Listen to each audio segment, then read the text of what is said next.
another day, another vlog mga kablagag. Samahan nyo nga po ako sa aking mini vlog. Eto na nga po, ay papunta na nga po kami ng simbahan ng Taal. Pero bago po yun, ay dumaan nga po muna kami dito sa Buso-Buso. Dito ay nagtanggal na nga muna kami ng aming mga kapote at tinabihan dahil mainit na pero napakagulo ng weather. Alam mo yung nakakapagod sa gulo ng weather, yung susuotin mo yung kapote mo tapos huhubarin mo ulit dahil mainit tapos biglang uulan ulit. Yung ang ganda-ganda na ng ligpit mo sa kapote mo tapos biglang ayan na ang ulan, bubuhos na naman. At ayan ay umulan na nga kaya sumilong na muna kami.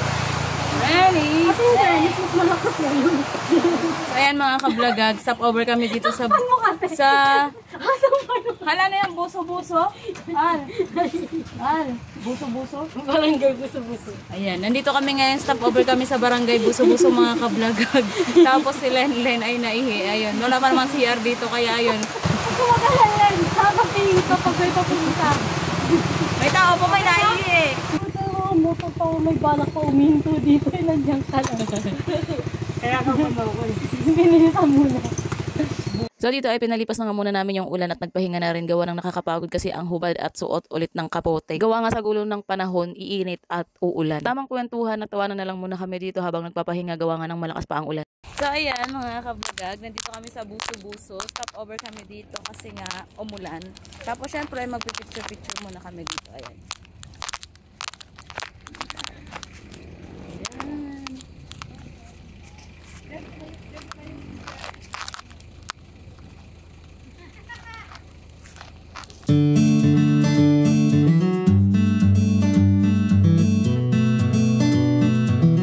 So dahil tumila na po ang ulan mga kablagag, kaya tuloy ulit ang aming biyahe.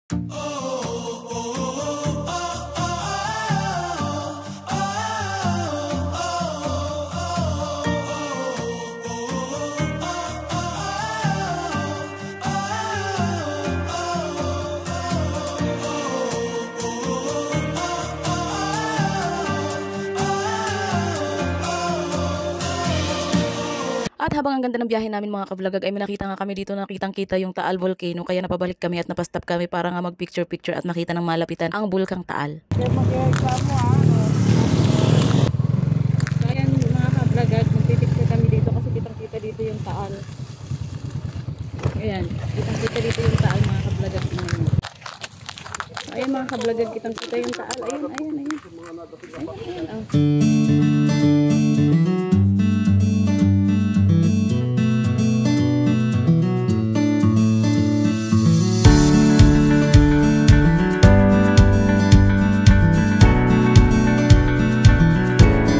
So syempre hindi na namin pinalipas ang pagkakataon at nagpicture-picture na kami mga kablagag.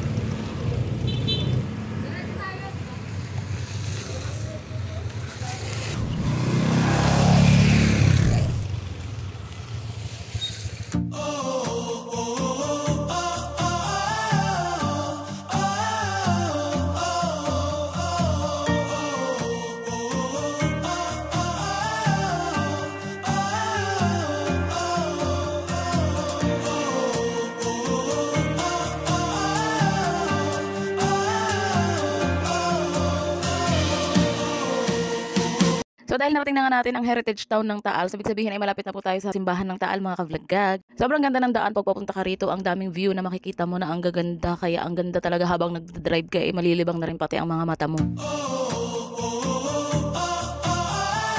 At sa wakas ay narating na nga natin ang simbahan ng Taal mga kablagag. Sobrang laki pala nito at sobrang ganda. At first time ko nga makapunta dito sa simbahan ng Taal mga kablagag at sila Marisa nga lang ang nagsabi sa akin, sa amin, napuntahan nga daw namin tong simbahan ng Taal. Nandito kami sa simbahan ng Taal.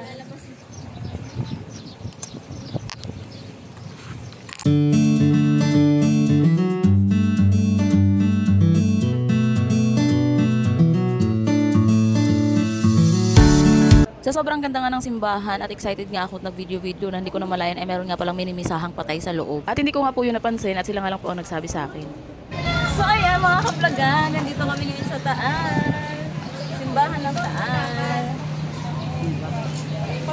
So ayan, magtatambay muna kami dito kasi napagod kami magbiyahe. At maya maghahanap kami ng spot na pag-i-istehan namin.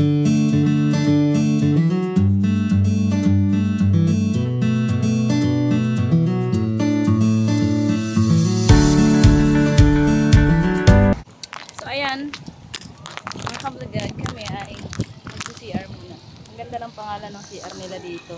Ayan. Senyora Banyo Senyor. O, diba? Diba mga senyora? Yan, kami mga senyora. So mga kablagag, mag 7-Eleven muna kami. Kailan mo mapipera eh, no?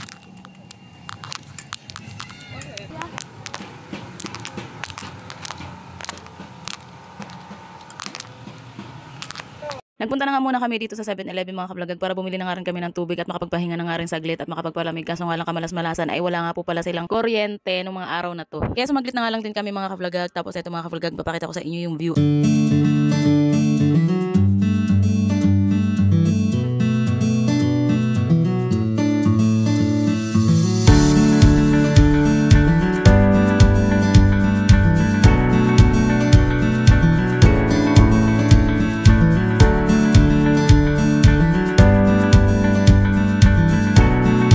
Sobrang ganda dito mga kablagag, kaya isama nyo na to sa mga listahan nyo ng mga lugar na pupuntahan nyo. Napakaganda dito mga kablagag. Sulit naman yung pagod kapag nakarating kayo dito sa ganda ng view. So paalis na kami dito mga kablagag, papunta na nga kami sa pangatlong spot namin. Yun ay naghahanap na nga po kami kung saan kami magtatayo ng tent or kung saan kami makakapag-stop over muna para kumain. May mga dala po kaming tent dyan para po kung saan kami pwedeng magpwesto at may tayo yung tent ay doon po kami kakain. At doon na nga rin po kami magpapahinga.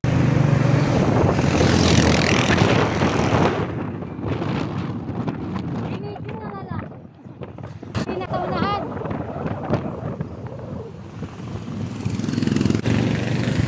Baka one way to. At nung nakalabas na nga kami ng Taal Church, dito nga ay malapit na nga po dito ang mga beach. Halos magkakatabi na nga lang dito. Kaya dito po kami naghanap ng aming pepestuhan para magtayo ng tent at para makakain na rin. Tapos dito kami tinuro ni Google Map. Meron nga dito ang beach na nakapin. Tapos ito ay tiningnan namin kung pwede kami makapagtayo ng tent. May beach nga dito sa gilid. Pero dito tiningnan namin ang daming tao. Tapos parang may mga bangka. Parang hindi kami pwede makapagtayo ng tent namin dyan. Gawa ng ang daming tao. Tapos parang hindi talaga siya. Parang liguan lang siya ng mga kapitbahay. Tapos hindi rin kami makapagtayo ng tent kasi nga tumataas daw ang tubig dyan. So maaabot ang tent namin. Kaya hindi ka pwede. Kaya naghanap kami ulit ng panibagong pwesto. Diyan ka na lang. Papakita ko na lang sa'yo dito sa video. So ayan mga kablagag, hindi pala siya resort. Ano lang siya, parang liguan lang pala siya talaga. Hindi siya resort or ano. So ayan mga kablagag, maghahanap kami ulit ng resort. Pangyaman. Then maghahanap kami ulit ng campsite na pwede kami doon magtayo ng tent. Pwede namin itayo yung tent doon para siyempre, tent lang mabayaran namin. Wala kami pera, no? Nag-rides kami lang. Eme lang.